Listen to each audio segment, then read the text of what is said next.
patterns. So also during the 1950s and 1960s, people talked about flying propane tanks.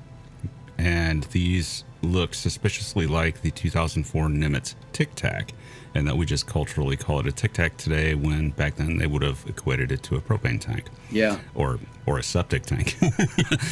That you don't hear that one much. But the idea of patterns again comes up here because you know, Tic Tac versus a propane tank sounds like a very similar craft. Now, can you connect those cases together with the Nimitz event as a modern, a modern example of this versus what was seen in the 1950s?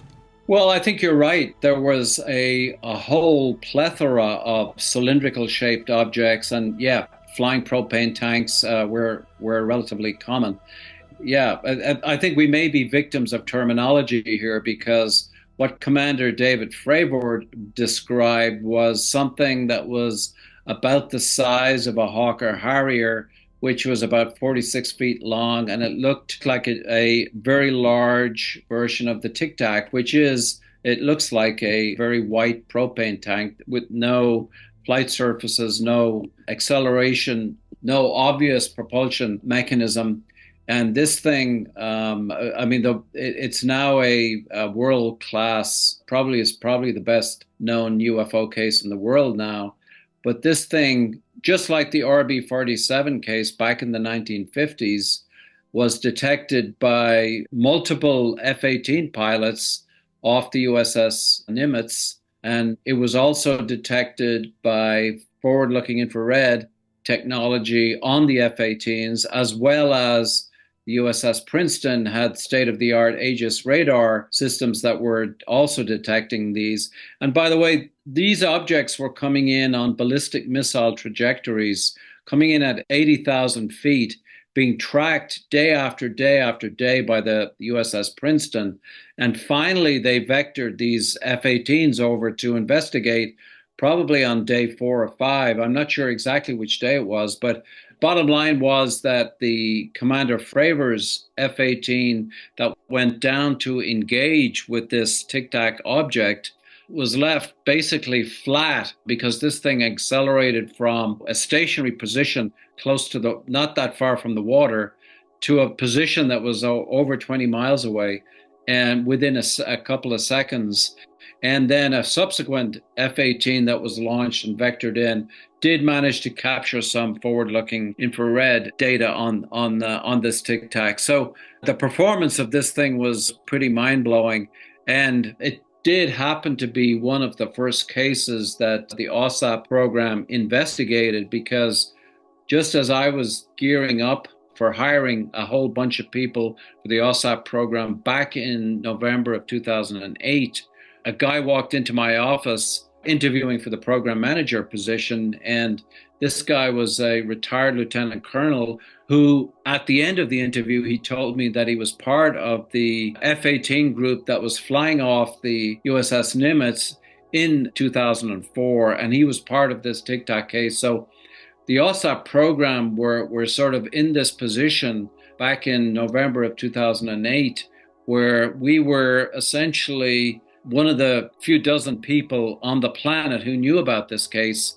And so, one of the first things that myself and Robert Bigelow did once we heard this testimony from the retired lieutenant colonel was we called Lakatsky on the East Coast, and he put together a team with a guy we called Axelrod that investigated the Nimitz case all the way back in 2008.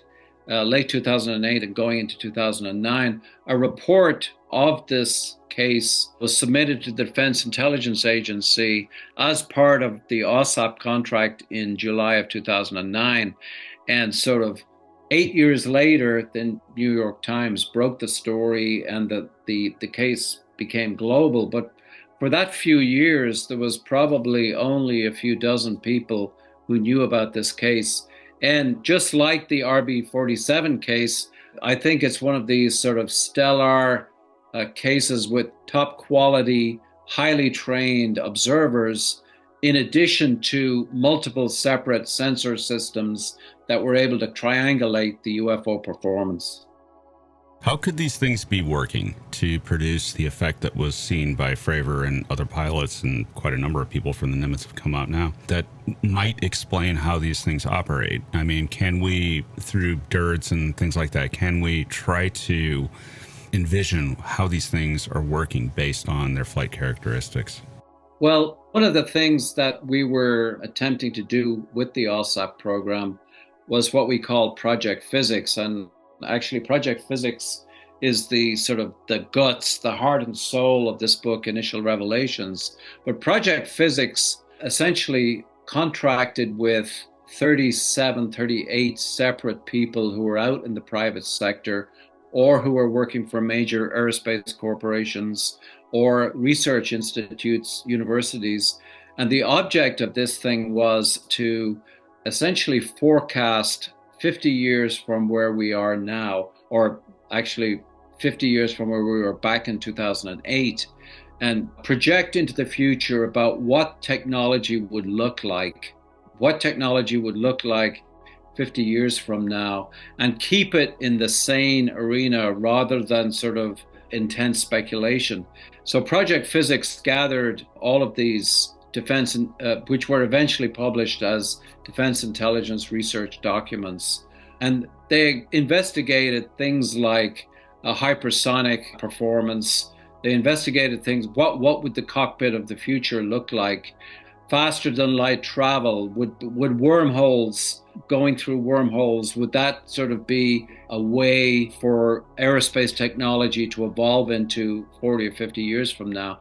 So the 38 papers were published on the JWICS network, which is the top secret TSSCI network at the Pentagon. And the purpose of this whole thing was to establish a baseline of what UFO performance would look like in project physics and how that might match against what was being assembled through a database.